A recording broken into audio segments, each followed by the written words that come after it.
Let's talk about the only time I've ever fired a bridal client. And she actually found me here on TikTok. So this bridal client reached out to me, inquired with me, signed up for my tasting, had the tasting, chose her flavors, accepted the quote, and I sent her the initial invoice for the deposit and she got it paid right away. 5 weeks before the wedding, I send the final email that I need to collect all of the remaining information so that the month before your wedding, I can leave you alone.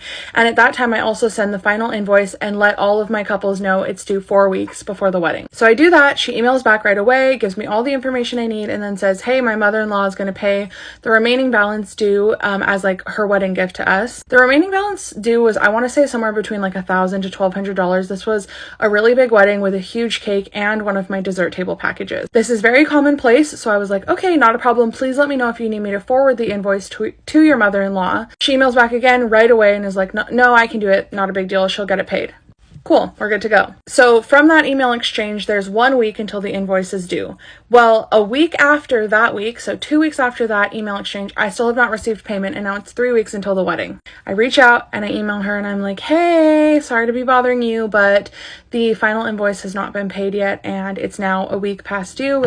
We need to get it taken care of. She emails back again right away and is like, I'm so sorry. I'm going to reach out to my mother-in-law right now and I'll get this taken care of. Another week passes. We're 2 weeks out from the wedding. She's ordered a large dessert table.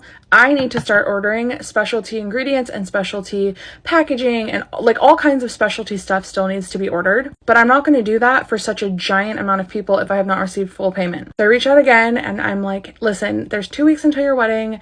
I have to start ordering all of these specialty products to make this experience what it's supposed to be. And I have not received final payment. We really need to get this settled if you want to have what you plan to have dessert-wise at your wedding for me. She emails back again, so sweet, and she's like, I'm so sorry, I'm incredibly embarrassed. We're gonna get this taken care of, I promise.